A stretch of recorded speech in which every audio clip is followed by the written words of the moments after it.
Hey everybody, and welcome to our channel, Riverside Off-Grid Homestead. So we have lived off the grid for 2 years now. It's been a learning process, that's for sure, and we're still learning every day. So I'm just going to give you a quick tour of our property and what we've done in the past 2 years, and give you a brief explanation of what we plan to do in the future. So hope you enjoy, and let's get on with it. So we have 12.5 acres on our property here. That's the road over there. We live off of a gravel road, and this is our driveway. We also live alongside the river, hence our name. So the river runs along this side of the property here and goes and runs along the back of it. So this was completely bare land when we moved in just under 2 years ago, and we have made it quite a mess in that amount of time. We have lots of projects, lots of half-finished projects, and not enough time to get everything done. So that is right now our puppy coop, because our dogs had a litter of puppies, which was very unexpected. And there's Bruno and Nia over there. They're usually free, but sometimes we have to tie them up. So right now they're tied up. So they had a litter of 10 puppies. We still have 5 of them. The other 5 have sold. And that's been quite the adventure. So once they're gone, that will be the chicken coop. We want to fence in a pretty large area so they have lots of room outside, and that will be their coop. So here was kind of the area last winter where we were processing firewood. That's a wood splitter that we borrowed from a friend, and we have another one over there, which is an electric one that's powered by the generator. So this is how much wood we have left over after, whoa, tripped over a puppy. This is how much wood we have left over after this winter, so we need to get to splitting that and putting it in the wood shelter for next winter. So this was the first thing we moved onto the property. Actually, right there was this canvas shed, and it has not withheld the weather. As you can see, it is completely tattered in the front, and the roof is completely coming off. So that is going to be coming down this summer. There's a better look at the coop there. So over here last summer we had our pool up, which never got taken down properly, so it's still sitting there. Over here is what we like to call Main Street, and it's a path in between both of our chunks of bush, and it goes straight to the river back there. And here we have a camper that we bought for 80 bucks, which we want to gut and just use it as a trailer for around the yard. Here's another project. We bought this Massey tractor for 1,000 bucks. It's running, just needs some hydraulic work, but that has helped us out a lot already. This is a shed that we got for free. We were originally going to use it as our chicken coop, but then we decided it would make a better workshop for now. So that is what that has become. And don't mind any of this junk here. We have enough of that everywhere. So it just warmed up. We're gonna have a lot of cleanup to do. This is just a project that we bought, and here under this tarp is a Ford 8N that we bought for also 1,000 bucks, which is not running, needs some work. Another project, and here's our main project. This is our house. We moved it here 2 years ago in July, almost 2 years ago. And it has been quite the work in progress. We paid $5,000 for it, and we got it moved here. It's sitting up in the air on railway ties, and we built a doghouse underneath it there. We thought it was a good buy when we bought it. Well, it was for 5,000 bucks, but we thought it was just going to be able to be moved in and be ready. But that wasn't the case. We've had to gut the whole thing and renovate it. We're still in the process. It's not finished, and it needs a new roof, but that will come as money comes. So we also built this wood shelter, which is not full of wood right now. It's all full of junk, but that has been very handy for us to store things. As you can see, that's my temporary outdoor kitchen where I've been using my propane stove. So moving along here, more and more mess. That is the drain from our kitchen sink that the puppies are drinking out of right now.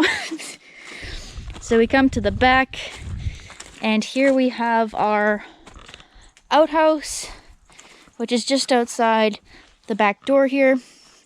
I know, mess everywhere. It's gonna get cleaned up, I promise.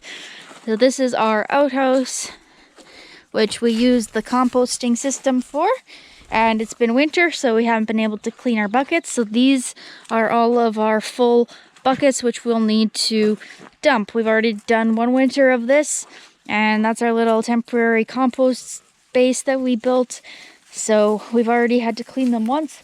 Not the most fun process in the world, but it's awesome that you can make your own compost, and we'll go more in depth into that in the future. Yeah, we come back over here.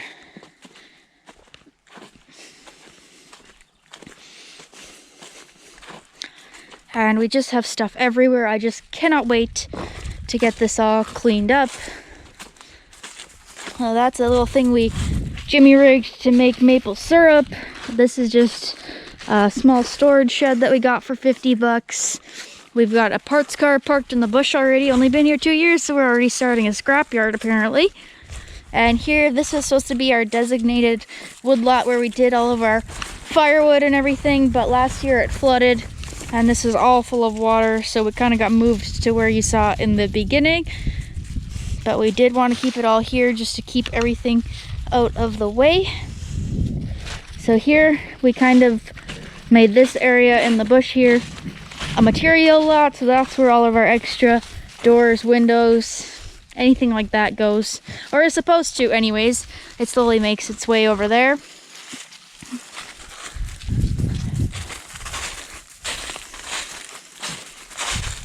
This is a patio set here that we actually found in the dumpster. If you haven't seen our other YouTube channel, we actually do a lot of dumpster diving, which does not help with all the junk that we have around here. That's a lot of the time where it comes from. So it's a win-lose situation. It's always a battle to try to stay on top of things, random things that we find in the dumpster, and we don't want to leave behind, but we know we might need them in the future, but no place to store them, so you know how it goes. And this is what's supposed to be my little food forest here. It doesn't look like much right now, but I have some red currants, I have some haskap berries, I have a marshmallow plant here, raspberries, strawberries, gooseberries, and 2 fruit trees that are dead, so we need to replace those. And underneath this tarp here, I'm not going to open it up right now, but that is the 7-foot shallow well that we dug by hand. We used a pail and a shovel, and we got 7 feet deep. And the winter before, we were always going to the river to get our water. And this winter, we were able to get our water from our well all winter long. So we did not finish our well in time for last winter. We were hoping to get 14 feet deep at least, but we just ran out of time before winter, so it's 7 feet deep, and it has no well casing on the sides, so the sides are kind of collapsing a little bit, but we'll leave that for a future video. This was my little garden bed last year on top of our huge garden way over there, which is going to be moved this year to over here because it was a bad idea to have it that far from the house. It just got neglected, not having time to go out there all the time. Thought it was a great idea, and the soil was better over there, but we are going to move it over here this summer. Hi, Mia. Hi, sweetheart. You're such a good girl. So this is where we want the garden this year, and this is everything that we have gutted from our house. That's all going to the dump as soon as this dries up enough that we can get there with the truck and trailer. So this here is going to become my garden, and this is where we have our small solar setup. All the power that we have is from these 4 panels, and we didn't have this for the first year of living here, and now it's been awesome to have that, be able to power our lights and just some stuff like that, charge the phone and all that stuff. So that has been awesome. That's only 400 watts. They're each 100 watt panels, but we'll get into that in a future video as well. So straight out from me is the river. I'll take a walk there and show you what that looks like. So this area is completely flooded because the river is that high. Normally we'd be able to walk here and walk up to the riverbank, but as you can see through here, the river is overflowing and filling up this area, which is also what fills up that ditch there. So I wish they had made this dike a little bit higher because it doesn't take much for it to flow over there. Last year we flooded a ton, so really hoping that's not the case this year. All depends on how much rain we'll get.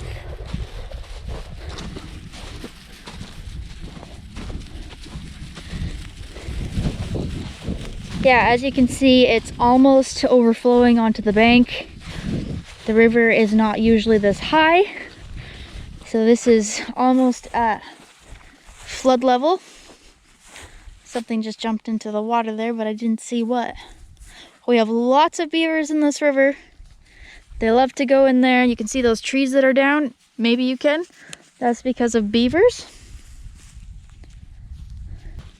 So if we continue to walk this way over here, once that overflows on the bank over there, it fills up this whole area. I think that's just from snow runoff right now. That's why that's full of water, but I could be wrong. It might be overflowing over there, so let's go have a look. No, it actually looks like it's overflowing. Yep, it is. Wow. Haven't been over here yet, so I wasn't sure. But yeah, it is flowing over the bank. And that's what's filling this up.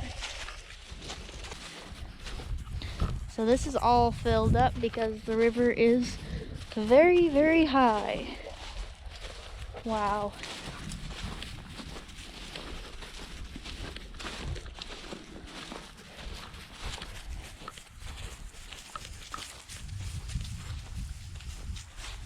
It is very high. Okay. So this is where last year it was flowing over. It started at about here and we built this up. You can't see now because it's covered in grass, but we dug it out there and we built this up higher, and that was actually stopping the water. But you can see right here, it's already creeping up. And this is a beaver path. They come in from here and they go into our bush there. And you can see that's all filled up with water. I don't think that's from the river though. I think that's just from snow melting. Let's see if it's flowing over anywhere over here. I don't think so. But yeah, the river is definitely over its banks.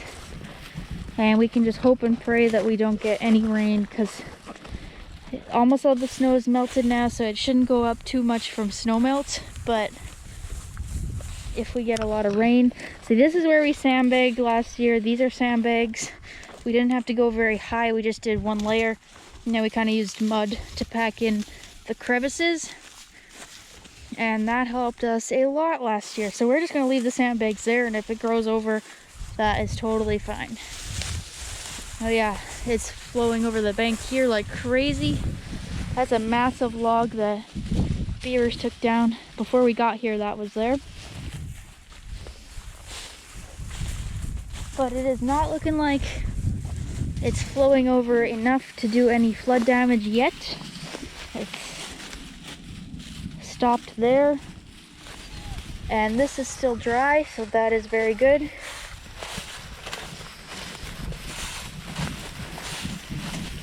And there's where the river is. That's our neighbor's property on the other side. This is our property line. Here is the barbed wire. So here we had to sandbag a little more. We did 2 layers high because it was just flooding. You can see all along here.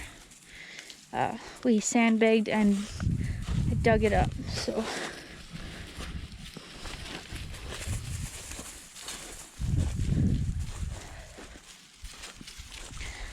So that is good to see. At least it's not flowing over anywhere. But it is very, very close, that's for sure. So this is what we call Main Street. That leads us back to our house there.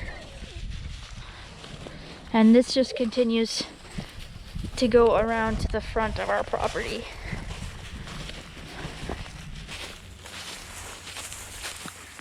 So this is also full here, and that is not from snow, but up ahead they put a culvert underneath this dike that they made.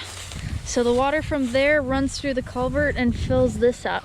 I don't know why they did that, but we want to close that off. So yeah, the water's above it, so you cannot see it, but it is right about here that there's a culvert going from here, which is the river's overflowing into here. They dug this out as a ditch, but they put a culvert in, which is the reason that this is all full of water. I don't know why they did that. If that culvert wasn't there, this wouldn't be full of water. So it doesn't make sense to me at all. So here we come to the front of our property. The river also flows to the front ditch here. So that is our driveway there. On there is sitting our reefer trailer that we bought, and we want to make it into a workshop.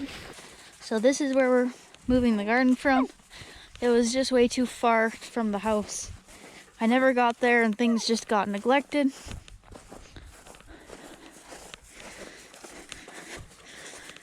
And here we are at the front of the property. So our property does have a dike all the way around it, which was used as a driveway. And now we are back where you can see the house. So that is kind of the layout of our property. So thank you guys for watching this quick tour of our property. We've got lots more videos to come. We've got tons of projects coming up this spring and summer. So stay tuned. We'll have lots more videos coming your way. So we'll see you guys all in the next video.